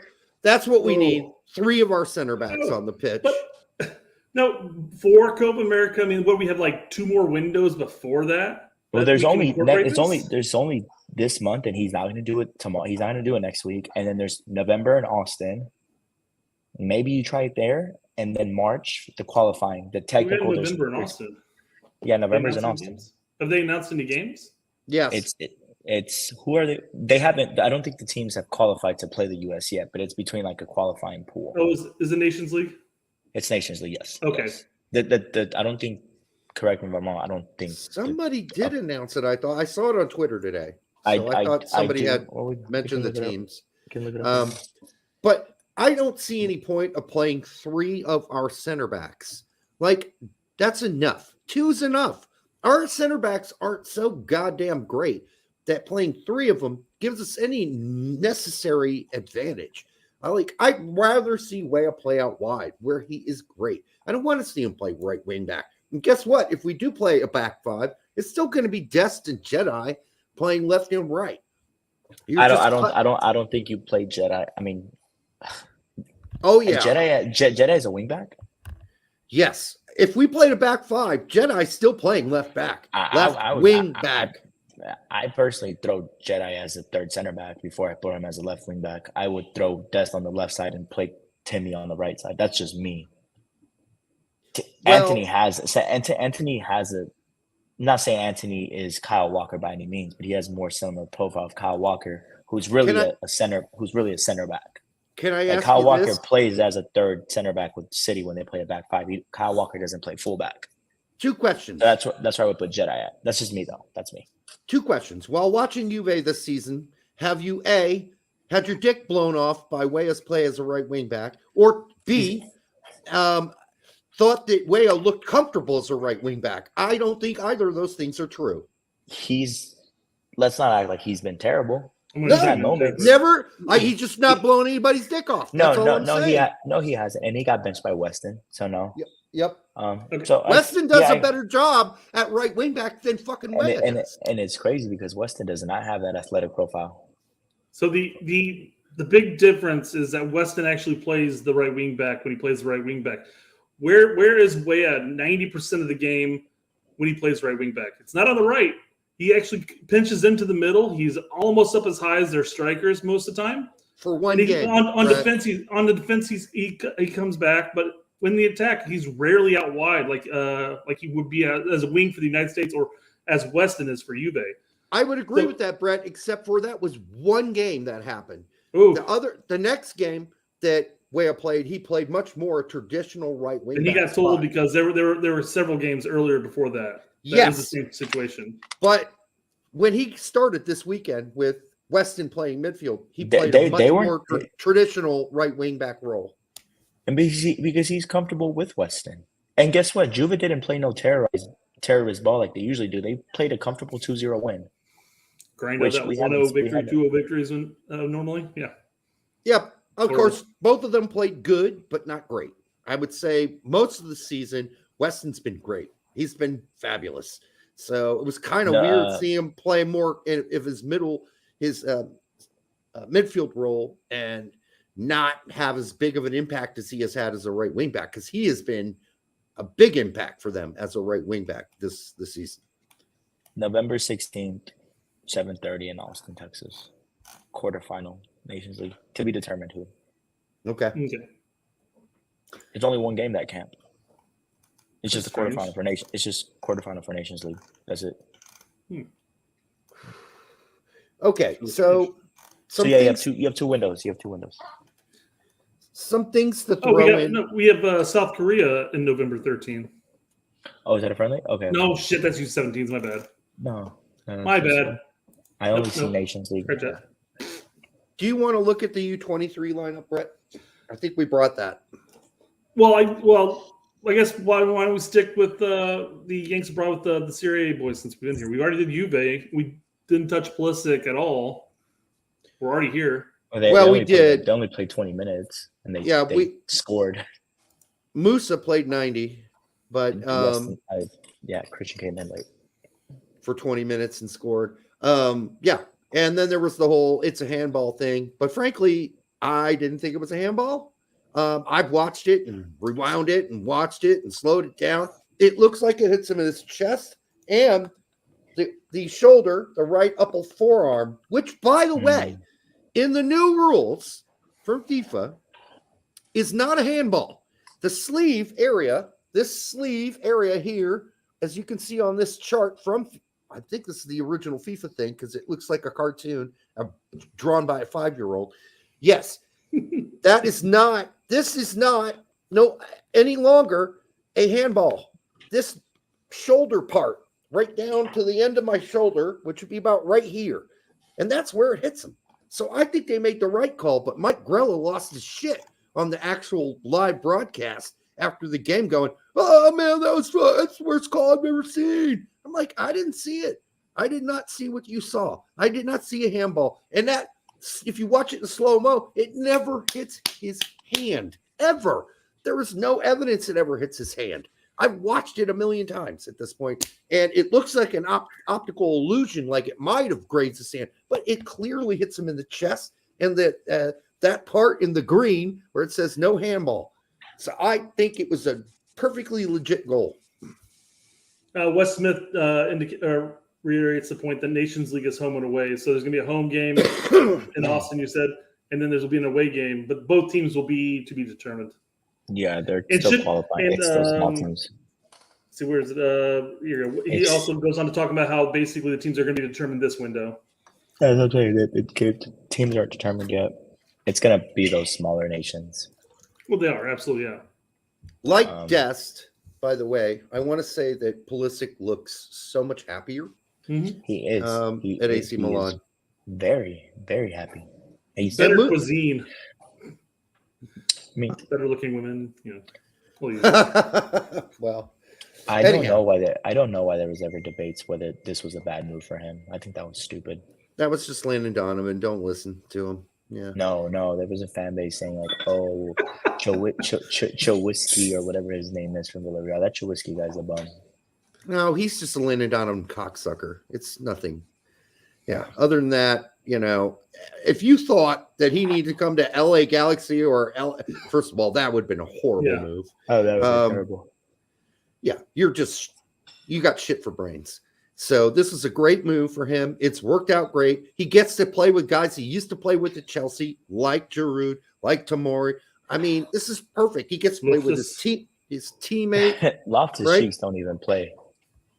He didn't this time, but he's played several times this season. So I just think Musah stole the spot, basically, in the midfield. And I think people thought that Musah was a long-term project there, and he ended up taking his chance and he ran with it.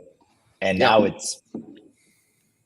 midfield is the what's the guy's name? I can't say. Is the dude from the Netherlands, the Reiniger? What's his name? Well, there's the dude they bought from ACL. Reinders. Yeah, I don't know. Reinders, yeah. So he's like their guaranteed lock starter, right? He's like their guy. Yeah. Who's the other one? Veerman. It's a Dutch guy. Is that the defensive mid? I think he's more like the quarterback. I wouldn't call him a traditional CDM, because he gets up the field sometimes. And then the other one, they would rotate the options, but now it looks like Eunice is going to slot in as a third midfield going forward. Yeah, I think so. I think he's proven it. I mean, you don't get, a start like that and perform like he did, and that's going to continue. Of course, they're going to rotate throughout the season. But they have Champions League and they have Coppa Italia. They have Coppa Italia, so there's a lot of. So there will be rotation. The good news is that unlike Mihailovic and other players, Musah went there and has made an impact and an impression on Pioli immediately. So and Benacer is injured. Benacer. Benacer. Yeah. Benacer.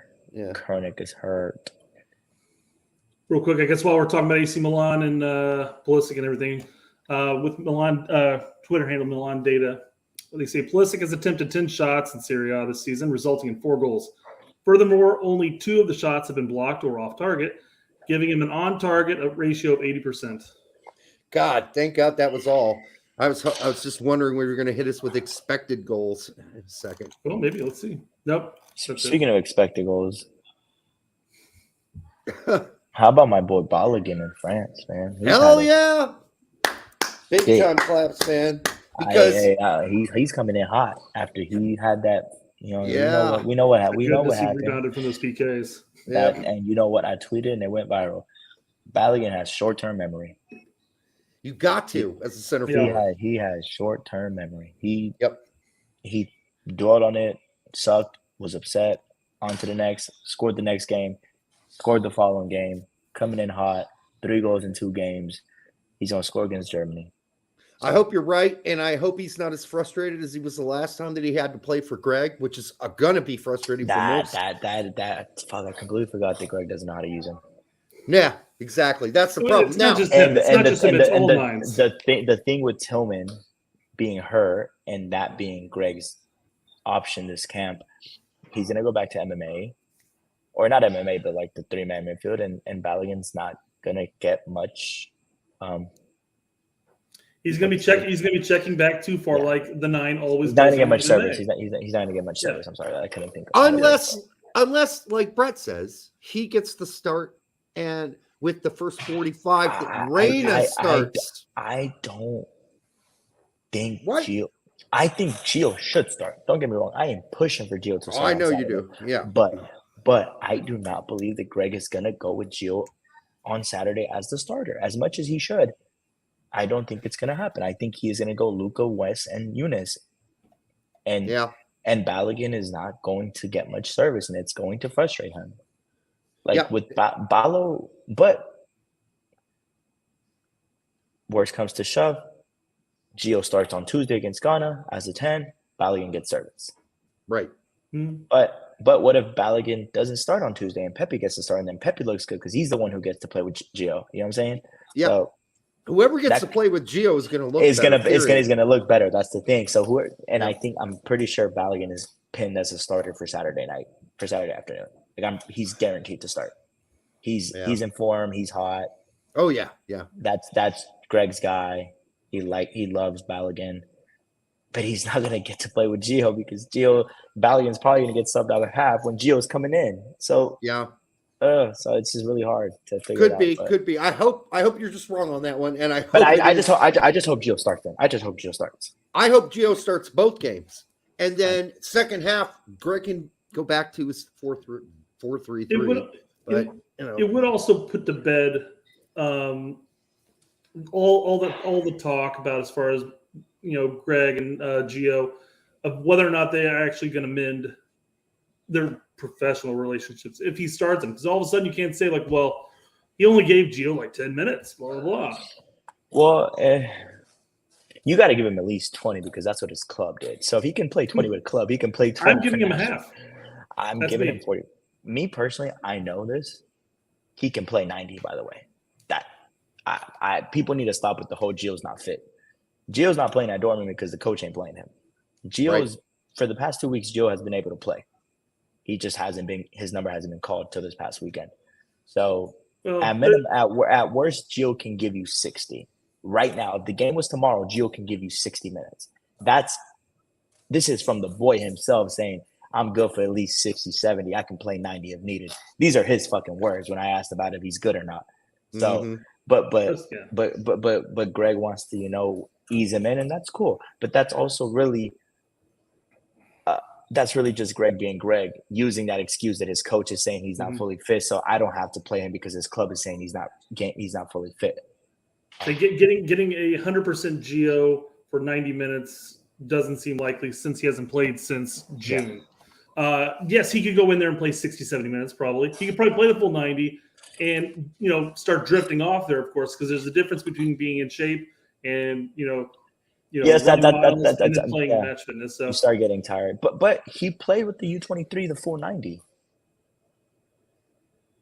So he played the U23s with Dortmund the full 90. I don't know. When you said U23s, I'm thinking the United States U23s. I threw me for a loop there. He played the full 90. Oh, the warm up that he did. Yeah, I'm sure he can play 90. You know what? He does look a little more svelte. He looks a little thinner to me. He ran over Gypsy apparently. He is thinner. I think he looked a little thinner in his jersey. He's a big guy though, bro. He has broad shoulders. He has 6-foot frame. He's a broad dude. I mean, I don't know where he got that height from because, I mean, his dad's not tall. I think maybe a grandpa. I don't know. I don't know. His on the mother's side, I would think, somewhere, grandpa. Well, steroids in our beef. That's the problem. Yeah. All right, Brett. Well, we got 10 minutes before Pete's show starts, so why don't we do the U23s and go over that lineup real Are we quick? skipping BJ? What BJ do? Let's do BJ real quick. BJ had. I just want to cover 11:45. We'll skip the geo integrating bullshit that he's talking about, but 11:45. We go over the slogan, right? Here's BJ's answer to the slogan. Hyundai Tucson versus. Please. Why don't you have ad for YouTube, brother? We can afford it, Brett. You need to buy it. Yeah, I hope so. All right, here we go. Michael, and thanks, BJ, as always, for your time. It seems like the theme has transitioned with this cycle from change the way the world views American soccer to change soccer in America forever. It sounds like that based on the last camp. Could you talk about what that means to you and what goes into that? Is it just about a deep run in 2026? Obviously, everyone's thinking about 2026, but are there other things that go into that, such as, style of play and maybe the other competitions along the way, or even, games against a high-profile opponent like Germany this weekend? What does that mean to you, and what goes into that? It doesn't mean shit to him, really.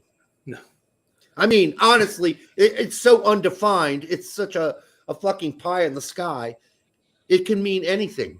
It can mean change American soccer for that means nothing. It's such a splattergun statement that there's no way to measure it. I mean, your guy, your boy McKennie, is the guy who regurgitated that at the last. Broke it. Yeah. He almost broke this new slogan, man.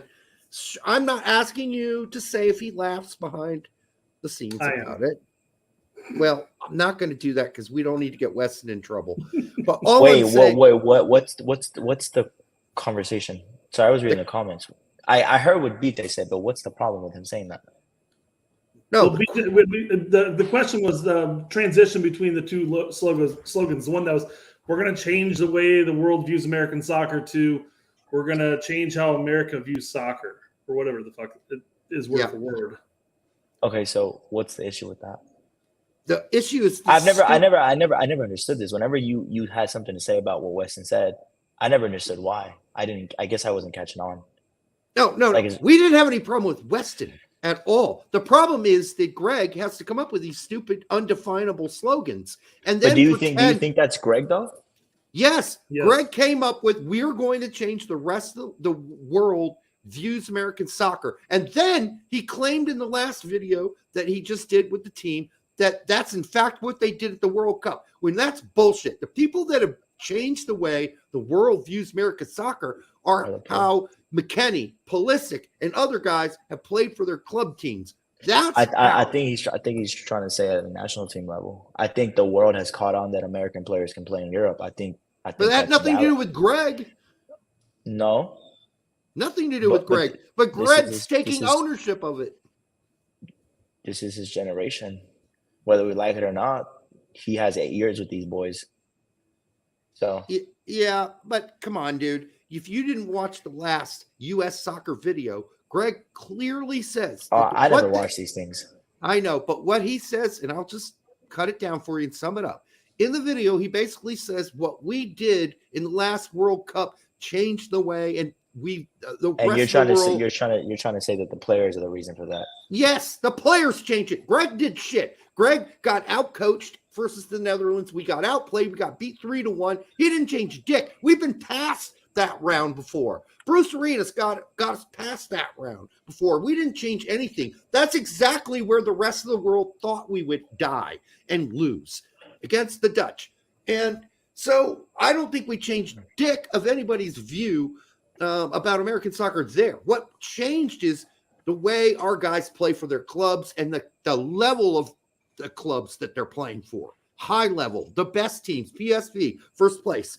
AC Milan, first place right now in Italy. I think that's changing how people feel about American soccer players. And I think that's been in a evolution.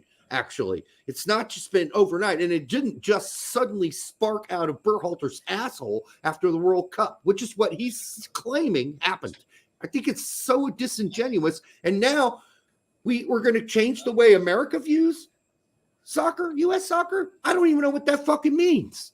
And so that's why this guy asked this question. What the fuck does that mean to you, BJ? What does that mean to BJ?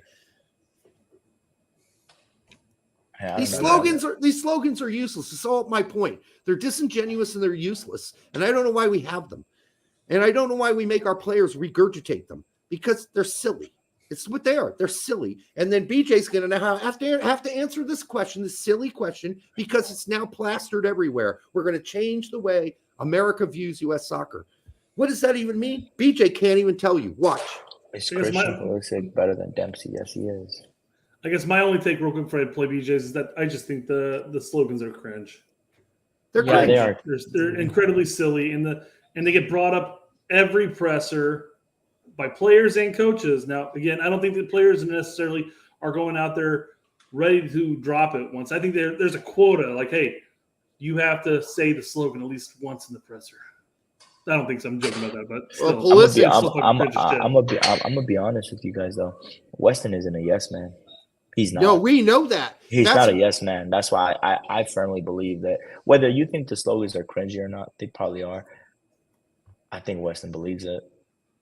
That's why whenever you said something about it, I was kind of like, I'm confused. Like, what's the problem with him saying this?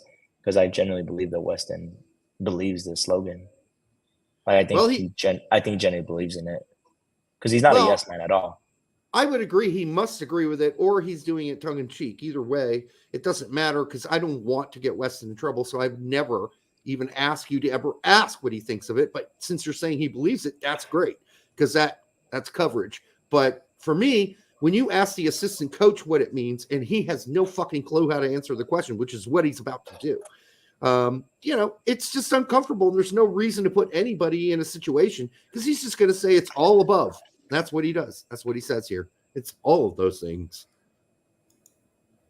Thank you. Changing soccer in America forever means I would say all of those things that you just mentioned and even more, even bigger. For us, we talk about this group wants to leave a lasting legacy forever inside the country. That's the clearest definition I've heard so far. Yeah. Players are kids are growing up like wanting to be our players at young ages. Like, and I'll give you an example. Like, we'll know that when a next generation of kids start being named Westons and Tylers and Christians and Matts and all of these guys. It's funny he brings that up because somebody did post a Google search on our analytics or whatever, as far as people named Landon in the United States from like 1900s all the way to present day. And it's practically just slightly above zero all the way up until like 2002. And then all of a sudden there's this massive spike. Landon Donovan? Yeah, no Landon. No one's naming their son after Landon Donovan. I'm sorry. Not anymore. It just they did for about a 10-year period there. Not in 2002 because Landon had just came on the scene. Yeah, that's what I said. From 2002 until 2014, there was a spike. Okay, I don't know if that's a good way to judge this, but I will give BJ credit. He's at least giving us something to measure what this means, but it still doesn't mean shit because I'm not going to go back 20 years from now and look how many kids are named Pepe. How many kids are now named this or that. I don't think anyone needs to name their son Pepe. Yeah, I mean Pepe Le Pew is the last guy named Pepe, right? Before Pepe was named, and that's his last name, not his. Well, no, it's not. But anyhow, go ahead, finish this up. That's what we want. We want it to impact all of all the way across the board, a legacy, and of course all of those small increments like you speak about in terms of style of play and competing against the world's best teams. And winning those games and those type of things are all small little steps to this bigger vision that we have, which is to really change it forever, that it lasts, it lasts many, many generations. Okay. Well, that's the best we've got because that's not what Greg gave us. So give BJ some credit for explaining some of what that means, but we still don't know what that means because there's got to be bullet points, right? There's got to be like, well, that means there are so many kids playing soccer in the United States at the youth ages. There's so many players in Europe playing instead of there being what we have now. There are 50 players playing in the top 5 leagues, not just 30 or whatever it is. But, we'll get there. I know I'm not getting apoplectic about something. Believe me, I don't lose any sleep at night about this. I'm just not a fan of slogans. That's all. Just not a big fan of slogans. Well, I mean, what would be the bullet points? We gotta do well in Copa. We gotta do well in the World Cup. We gotta be very competitive and play well. Blah blah. That's stuff you're gonna do anyways. Just the slogan itself just seems kind of cringe to be passing. It is cringe. That's just that's my take on the whole thing. And that's my whole take about the whole. We're gonna change the way the world views American soccer. Yeah, just win, and that'll happen on its own. Just have the best players play in the best leagues, and that'll happen on its own. No need for a slogan. This is ridiculous. And a PowerPoint. All right, we've got about no minutes left. So we're going to have to cover the U23s. Wait, yeah, it's 10. So fuck it. Let's go through it real quick. All right, we'll go through it real quick. All right, this is I don't really know who Patrick Schulte is. I don't know half these players, by the way. I know Brady and I know Bulls Camp. Both good young players. I know Brady. I think he's really good. Yep. He'll start. Guaranteed. Yeah. Okay. Maximilian, look at that. Hey, my boy Max Dietz got the notice. He got the call up. He's been starting most regularly for Greuther Fürth this season. Young kid. This is a great opportunity for him to start at center back. Dude, I know 3 of those guys. Alongside of Jonathan Tompkins. So Brian, go ahead. I'm just looking. Brian Reynolds, we all know. Yeah, I know. Harriel, I don't know as much. Tolkien, as we know, plays the left back spot for the Red Bulls, and Caleb Wiley similarly plays a back spot for Atlanta United. So I think this is pretty good. I'm just really shocked to see Max Dietz here. Where are the center backs? Well, Max Dietz is center back. Tompkinson is with Norwich last city. He's on loan for Bradford City. So, and we got Brandon Craig coming in. Oh yeah, I was like, okay. At least we got 3 now. They probably came up the roster and they're like, shit, we're hurting on the center backs. Let's call him another center back. That's exactly what I thought. Well, Harriel, I don't know if any of us know. So he might be a center back. Who is that guy? Where did he come from? We have no idea. Tompkinson, Reynolds, Dietz, Wiley, Token. I know all of those guys. I don't know Harriel. Yeah, if he ran it could be 3 backs and 3 center backs for all I know, but they're bringing in Brandon at that point. So sounds like they realized they needed another center back. Right. Yo, there's a very interesting name on this list, and shout out to him. We'll get there. Paxton makes sense. Kermashi makes sense. Aiden Morris, interestingly enough, has the most 1 tackles in MLS for an American this season, 58. Aiden Morris should have committed to Canada because yep, this is where he's going to be doing. You chose USA because you have ambitions to play in the first team and you are playing on the U23s. And he's got no chance of ever playing for the national team. Busio, same thing for me going forward. I don't think he's a U.S. men's national team player, but he belongs here. Hey, he's stepping up with Venezia, though. Yeah. Where's your boy, Brett? Which one? Where's Guti? He didn't get released. Here. Don't worry about it. Oh, okay. Finish this up the lineup here. Okay. I thought he'd be listening to the midfielders. No, he plays wing for Chicago. Okay. I thought he could play the 9 for them, but he's probably gonna play out wide, is my guess. Okay, love Guti. Yeah. Great. Listen, I got no complaints with this lineup. Tanner Tessman's doing his thing. Mm-hmm. He got a goal this weekend. So did Busio got a goal this weekend in Serie B. Just make sure you know it. Serie B. All right. It's not, although they beat the best team in Serie B this weekend. And this time last year they were in relegation zone. So exactly. Perspective. Yep. They're at the top of the table. They're going to fight for promotion. I like this group. I just think that of all of these guys, Aiden Morris is just not the future. I heard a very specific player rejected this call up, and it's a very highly touted player, and he rejected the call up. Koleosho? Oh, I got it, didn't I? Well, I didn't say the name. There's a couple of Jonats out there, by the way. Luca's not the only one. Shout out Luca though. Amir Richardson. Shout out Luca though. Okay, all right. Amir Richardson. All right. That might be my other guess. So it's a dual. Is it Jack Sparrow? Is it Jack Sparrow? It's a Donat. It's a Donat who fits this. He's under 20 years old. He's under 20 years old. He's under 20. He's dual, and he rejected the call. It's gonna be Koleosho or Amir. I know you're not gonna tell us, but those would be my two guesses. Yo, but shout out to the next slide because my homeboy made it, and this shit's crazy as hell. I woke up and saw Buck's back with the English national team, so it's not him. Go to the next slide. Shout out Johan Gomez. I don't know what he's doing there, but shout out my boy. Hey, he's doing well. He's doing well. He's getting time at his team. Okay. He starts every game for Braunschweig. Yeah. Now the problem with that is, and by the way, that's where liverwurst comes from. Braunschweig in Germany. They are having a horrible season. They're losing almost every single game, but he starts every single game. So yeah, I would expect so. Yeah, so he's in 2 Bundesliga. They're doing horribly, but he starts every game. He hasn't scored many goals. He's not doing that much. But you know what?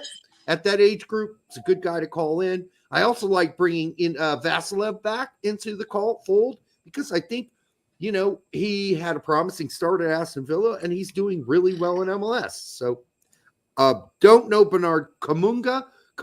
That guy could slap me in the face, bend me over and fuck me up the ass. And I'd still have no clue who he was.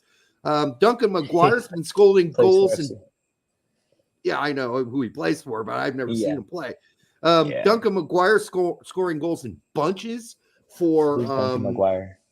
Duncan McGuire has scored 11 goals for Orlando this season. He's a young kid who's come in, and Orlando are doing really well in the MLS, if you haven't noticed, and he's one of the reasons why. He's scoring goals in bunches. So good for him. Hey, where is this kid at? Puskas.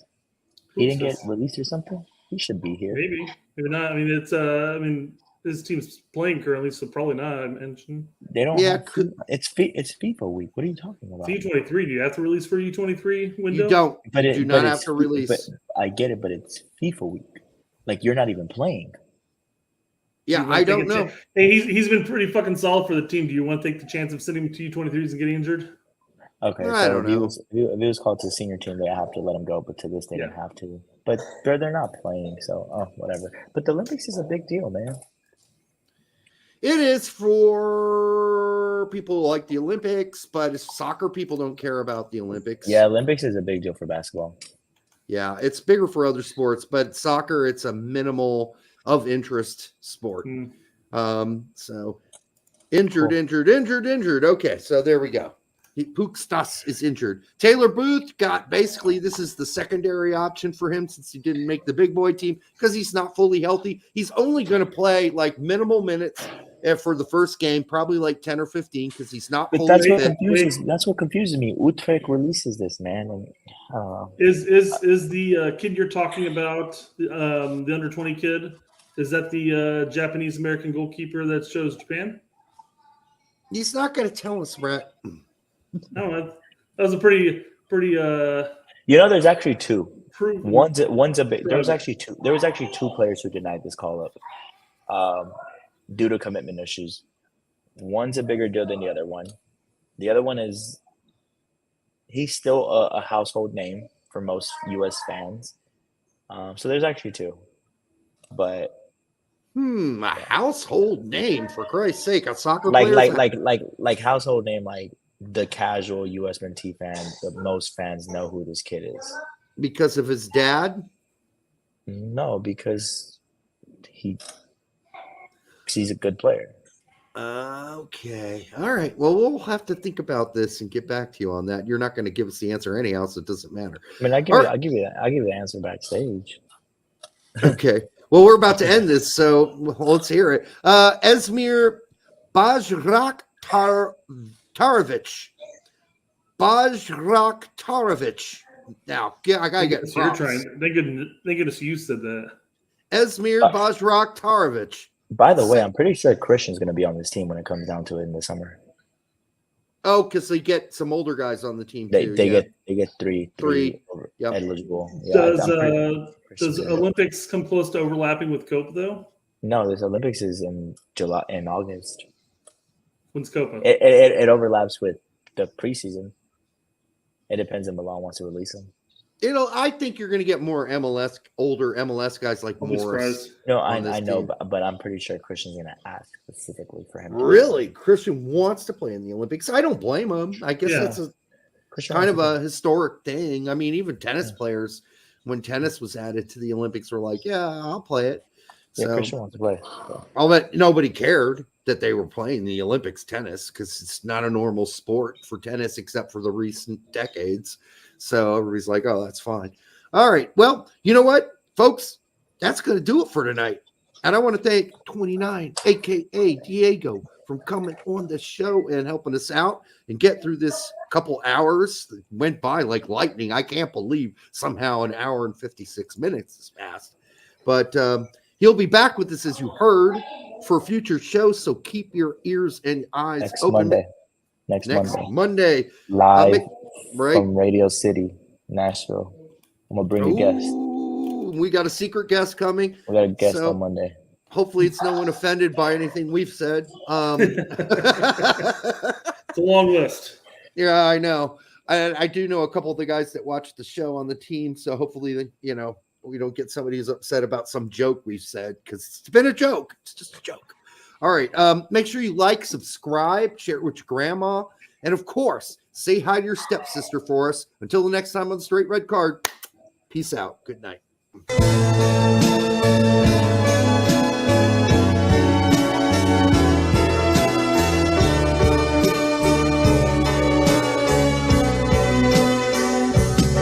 But she's a trap. She's an unsung novel. Turn a lap and get your whole world dazzled on the line, or a phone call with or without wine.